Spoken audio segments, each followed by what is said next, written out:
You're listening to So You Want to Start a Business podcast, and I am your host, Ingrid Thompson. When I asked Allison Jackson what are the 3 characteristics that make her successful in her business, she said they are her 3 pillars: fun, authenticity, and healthy. And this is what she lives by. In this conversation, Allison is all 3 and much more. This is a side hustle for Allison, and it's growing. She's doubling her income every year. Hello, and thank you for being here, for spending your precious time with me and my guests. Business, and especially the financial side of business, has become overcomplicated, and I aim to simplify it. And today, Allison is here with her tips and her tactics that she has used to build this business into what it is today. My business is healthynumbers.com.au, and I'm on a mission to help every business owner understand how money works in their business, because I believe everyone deserves to be financially savvy when it comes to understanding how money works in business. I'm here to help you find lasting financial safety and overcome any fear and frustration you have around the money stuff. So I have created a business financial health check, a simple 15 yes/no questions about money in your business. Go to healthynumbers.com.au/health check, completely anonymous, and you receive a detailed personalized report when you're finished. You can read that report right there on your screen. If you actually want to receive a copy, add your email and it'll be emailed to you as a personalized report immediately. healthynumbers.com.au/health check. The aim is to help you understand where you're strong when it comes to your business financials and the areas where you're not as strong. And it suggests resources that I've created to help you with this. Stabilizing the financial side of business goes a long way to creating financial safety in your business. Okay, let's listen to Allison. Hello, and here we are today with Allison Jackson. Allison, thanks so much for joining us. Hello. Thank you for having me. I'm excited to be here. My absolute pleasure. Now, Allison, where in the world are you right now? I am based in northern New Jersey, about 30 miles outside of New York City. 30 miles outside of New York City. There we go. And it's yesterday where you are, and it's today where I am. I still it just always freaks me.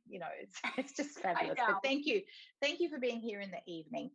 So let's get into it. What business are you in? How do you describe your business? I describe my business as I'm an online fitness and nutrition coach. So I essentially provide accountability to type A women that are looking to prioritize their self-care, lose weight, and feel good in their own skin. Yeah, and you are doing this all online now. All online and virtual. I do not do any in person other than speaking events pre-pandemic, which I'm trying to get back into. I do not do any in-person training or any type of coaching. So you've made this entire fitness business for a group of women who want to be held accountable to get their fitness and their nutrition right as a completely online business. Well, we're keen to hear how you've done this. So when did you start your business? So I officially opened my doors, started my business in 2016, and I always say my business found me, because people are always like, "Oh, how did you start? What made you decide to do this business?" I began competing in figure competitions in 2012, which is essentially bodybuilding meets beauty pageant. You have to get really lean, be muscular. It's all about presentation. And through that journey, I started in 2012. I thought it was a bucket list item. And every year I kept coming back and doing it year after year. So actually, next weekend, I will start my 2021 season. I'm competing again. I took off 2020 for obvious reasons with the pandemic, but during that time, people kept asking me, how are you working out? What are you eating? How are you getting stage ready? And so I started, first I was coaching friends and family for free. And then people were like, you should really coach, be a coach. And I'm like, what? I have coaches that prepare me for my competitions. And so I started coaching people in 2016, and it really kind of grew from there. So that sort of answers why and how the business came about. But what did you want from it as a business? Yeah, it's funny. So all my life, I've been a fitness enthusiast. That has always been my passion. I played field hockey in high school and college. I took jazzercise with my mom when I was 13. I always battled my weight. I had a real weight problem growing up. But I love being active. I love running. I love triathlons, like anything I wanted to try. I ran the New York City Marathon. I've done Tough Mudder races. So I've always been passionate about fitness. but it never dawned on me. And they always say, oh, follow your passion. You'll never work a day in your life. Right. But it never dawned on me to make fitness a business. Like I was like, what does that even mean? What does that look like? And I used to teach aerobics back when it was called aerobics. And I was a personal trainer, like at a gym. So I've done that, but I never as a business. I was always working for Yeah. someone else. Yeah, that's a good distinction. Yeah, that really is. Yeah, thank you. Mm. Yeah. But I am so I do work a full-time corporate job, and this is my side hustle passion that I hope to one day make a full-time role. But it's just I'm so passionate about it that to me it's not like work. So it is when you love it, it's not work. It really is that. Yeah, it's true. It just is true, Yeah. isn't it? So you're saying it's a side hustle. Does it feel like it is a business? And was there a moment when, like, what is that moment when it felt like a real business? Yeah, that's a great question because it is. It does feel like a hobby when you're not like you're making money, but you feel like Yeah. you're spending more money than you're making. Um, and I think recently I've kind of hit that tipping point where, I look at business as almost nurturing a child, right? In the beginning, you Mm, got to give a lot of attention. You're growing and figuring out your branding and your online presence and your marketing and all that stuff. And you get to a point where they're, like elementary school age, and you're like, all right, this thing's got legs. Like this is I'm starting like when I go to local parties around here where I live, they're like, "Oh, you're Allison. Like I see you online. Oh, you're like I feel like a little like community celebrity because I'm well known in the community for fitness." So uh, that I feel like the recognition and yes. obviously watching my revenue increase year after year. I've doubled it every year. So I'm like, oh my gosh, like this is really happening. Well, revenue doubling really is a good indicator that you're in business. I don't think anyone has actually said that sort of that recognition piece as an answer to that question. It's my favorite question. I mean, it's because it's such an interesting question and it gets such a different answer from everybody. I love that you're, doubling your revenue, and you're talking about this tipping point where I guess that means, is the corporate job going to stay around for much longer? I mean, I don't want you to divulge that, but it does. That's the tipping point we get to with a side hustle, isn't it? Yeah. Well, it's interesting too because so my side hustle for the longest time, I didn't obviously want to have conflict of interest. So I kind of really kept it on the down low.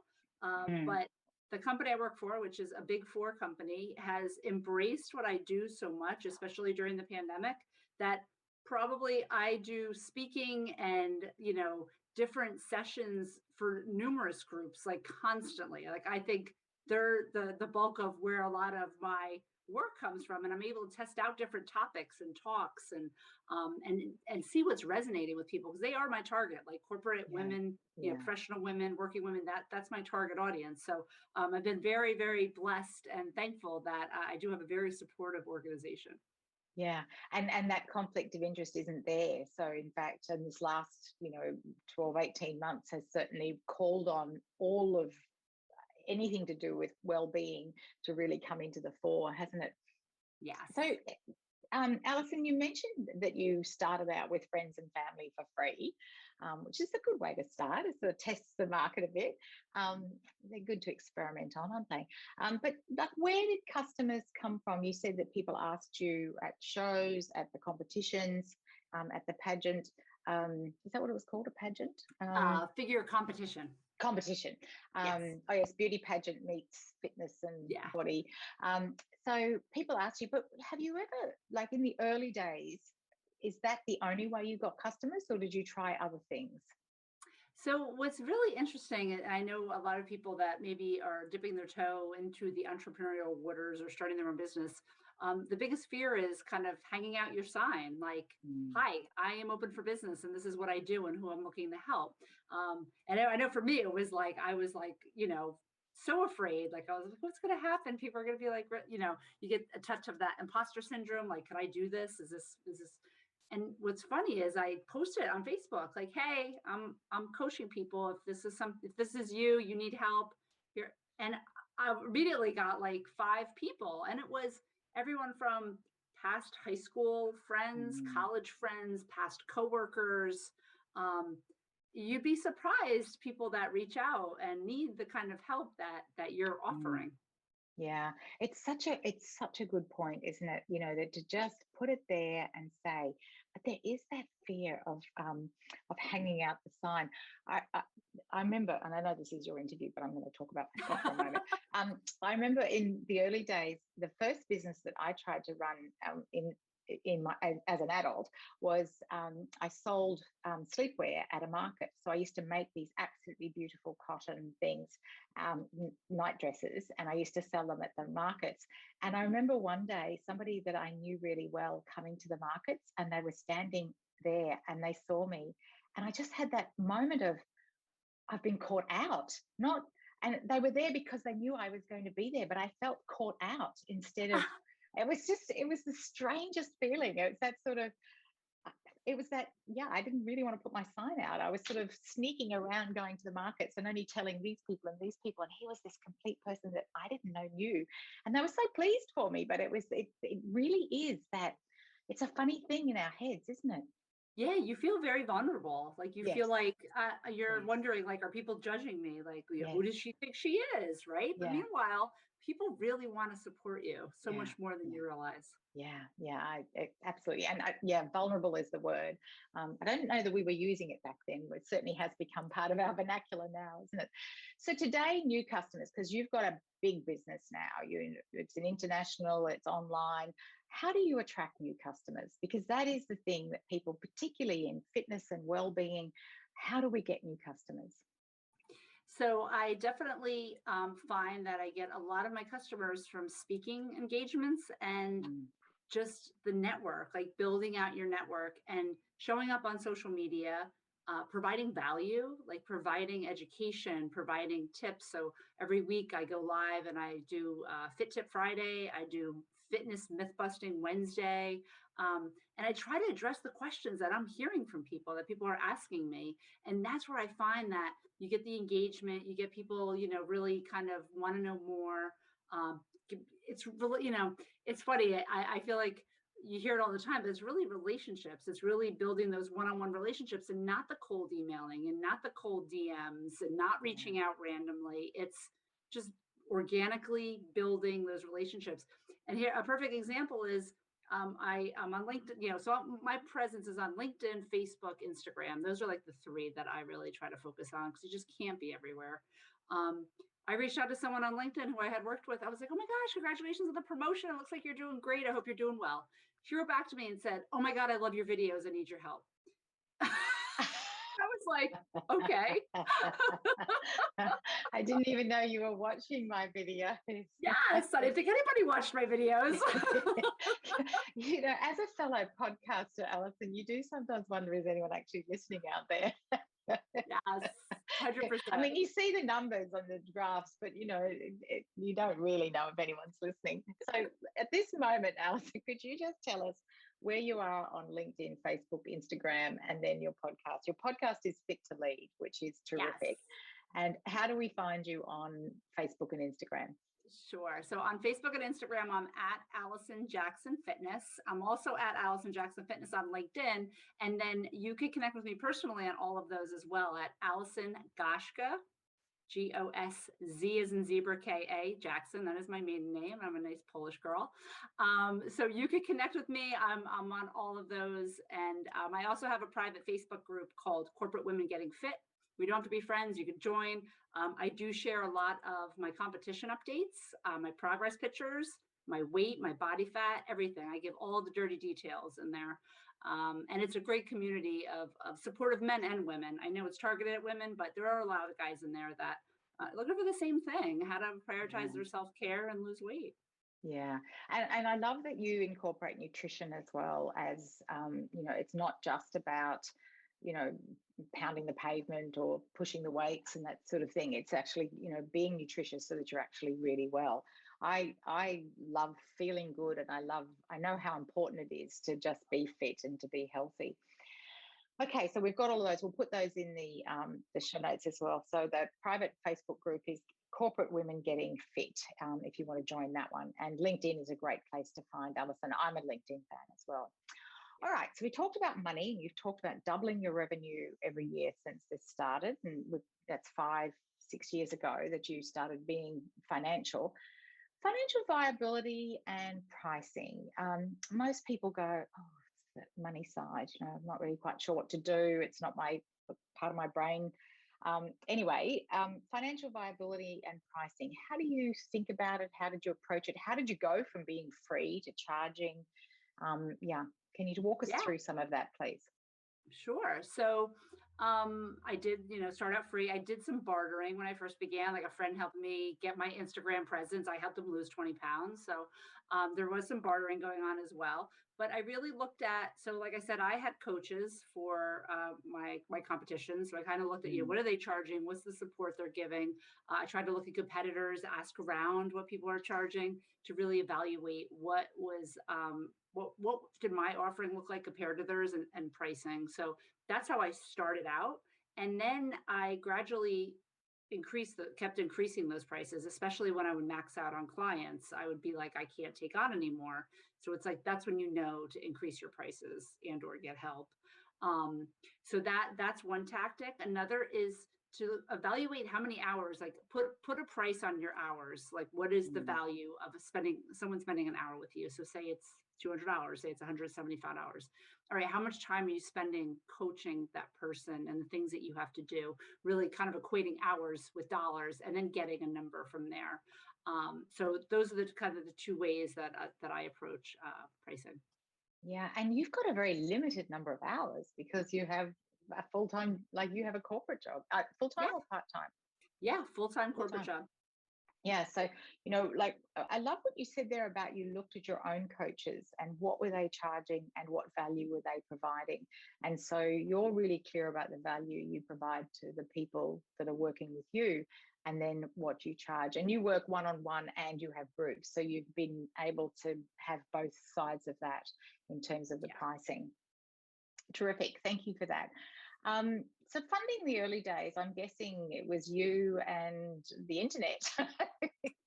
It doesn't take much to get started, does it? But I'm guessing there's insurance and there's website costs and things. Yeah. Where did that money come from originally? So that was just my own personal savings. So, there were certain certifications I wanted to make sure I had. I wanted to make sure my personal trainer certificate was up to date. I have 2 different nutrition coaching certifications.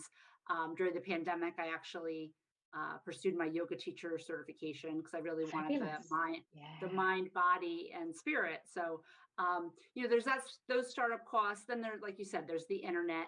There's, certain branding, like you want to have, you don't need out of the gate a logo and a website and all that stuff, but I did want to try to figure out like, who was I? What do I look like? How do I want to come across?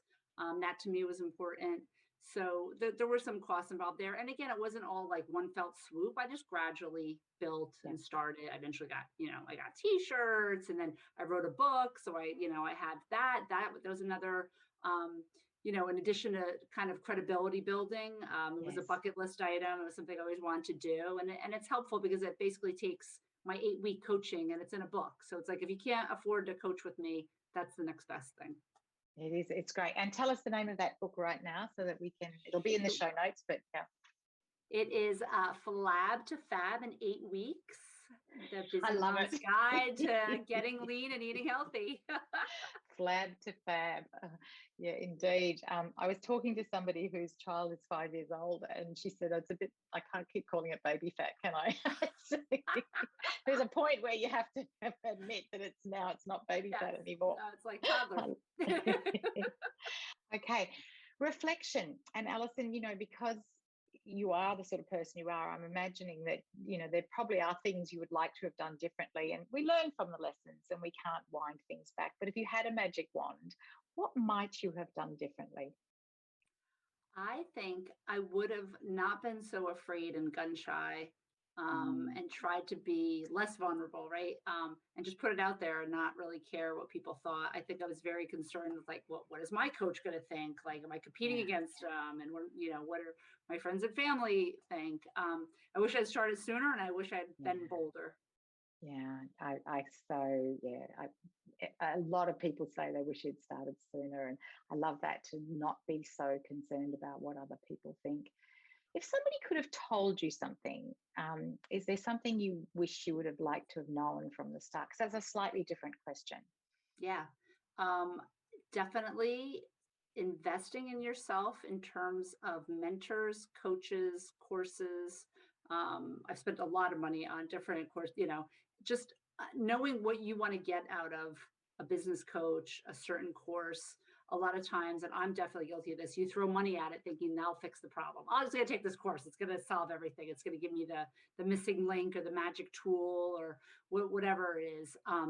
But it's really evaluating, finding really good business coaches, spending money on good business coaches, because they are going to fast track and get you through the rough points. I had some awesome business coaches that have just, the ROI has been tremendous. So that is one definite word of wisdom I wish somebody had given me when I first started. And it's so interesting because you had coaches for yourself, fitness coaches, but the business coach is a different coach, isn't it? Yeah. Yes. But I say to people, no matter what your goal, a new career, running, a business, cooking, there's a coach for it. Yeah, there is now. Yeah, totally. Mindset coaches. I mean, and find the right one, like shop around in the same way as you would look for a hairdresser or a manicurist or any of the other services that we have. I do find it interesting. I work with a lot of health professionals who spend a lot of money on professional development, PDP points for upskilling themselves technically. And like you just said, it doesn't occur to some people to get a business coach because they think that somehow innately that's something that they're going to be able to have. Well, they didn't get to be a fantastic dentist by, humming a dental tune. Yeah, exactly. By looking at YouTube videos. Exactly. So you mentioned there that, about it being a bit tough. So what's made it tough for you? Because this is a side hustle and you can kind of drop it anytime you wanted to, but you keep persisting. So what makes it tough or difficult? And then how do you get through it? So I definitely think two things for me. It's sometimes you just get tired. Sometimes you're just tired. Like, I don't want to do the things, right? There's so many things and there's that never ending to-do list. So I would say just being tired and sometimes just the bandwidth. Like, there's sometimes the family's busy because I'm married, I have two teenagers, the work's busy, I'm competing, it's like, can I add more on my plate? So sometimes that is, sometimes I'm like, oh my gosh, I just need to stop doing this. But then when I think of not doing it, I'm like, oh, I can't imagine, right? That's what keeps me going. It is, yeah, and when you get to that point where you just cannot imagine not doing it, and you have a lot on your plate, Allison. Yeah, what's that about? Give a busy person.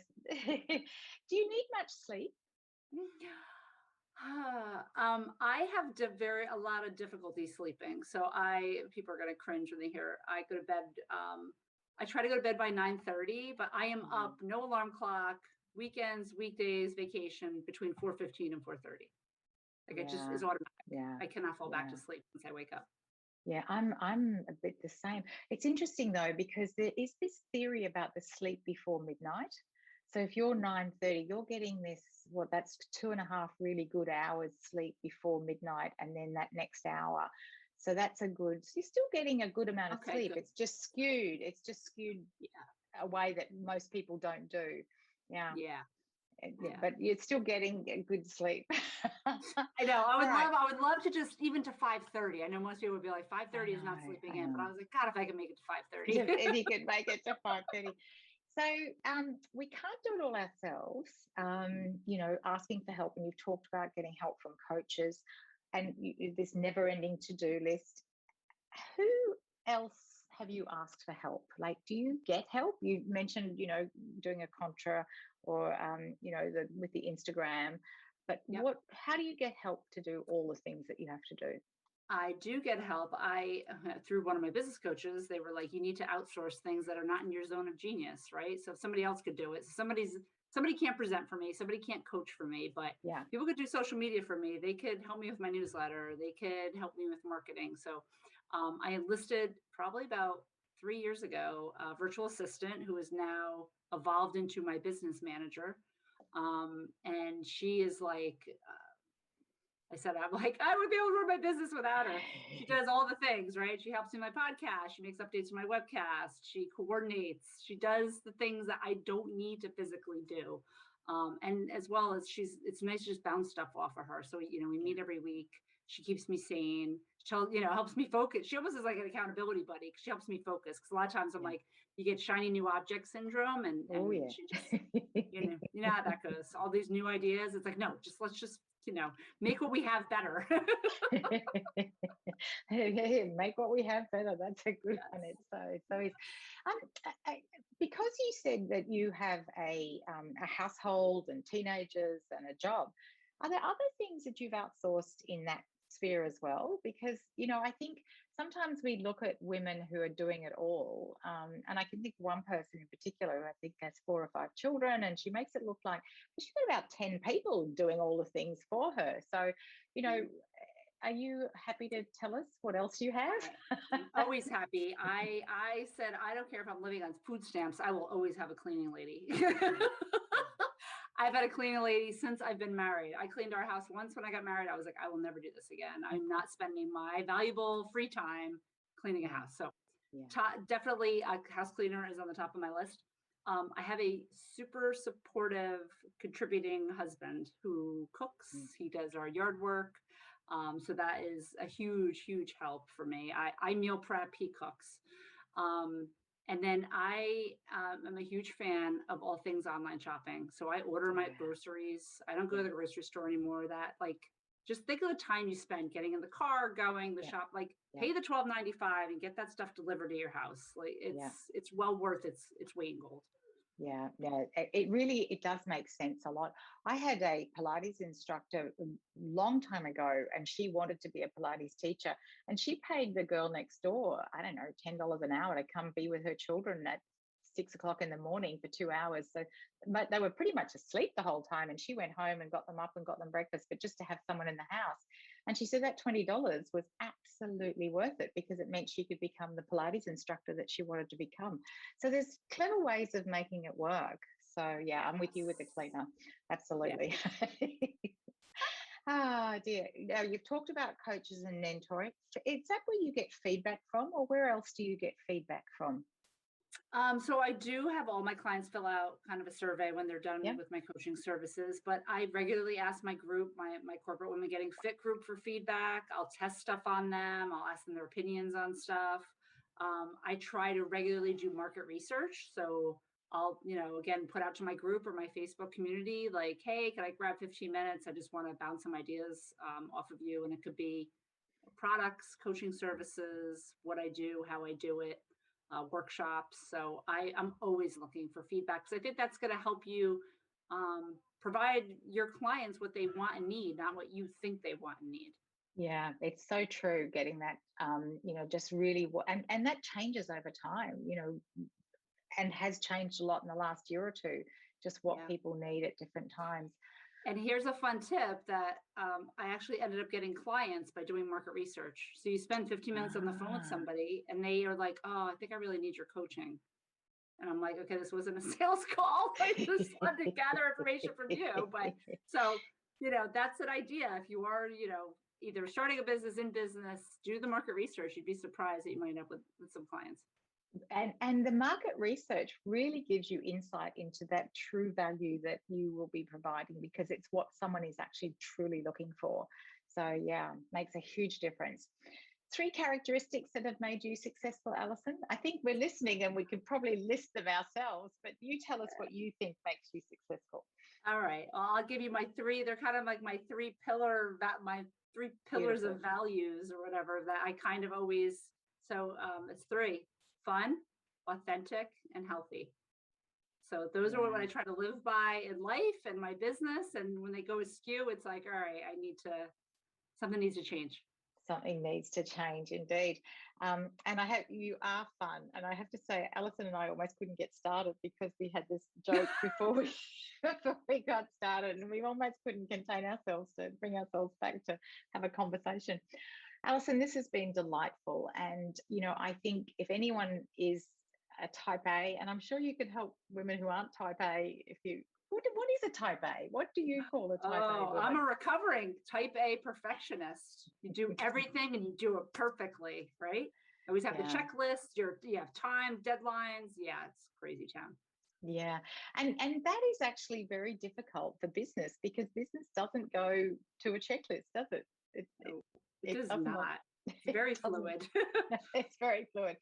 So as we wrap up, what would you say to someone wanting to get started? You've given us some terrific insights into what it's been like for you, but what else would you add? What would you leave us with, Allison?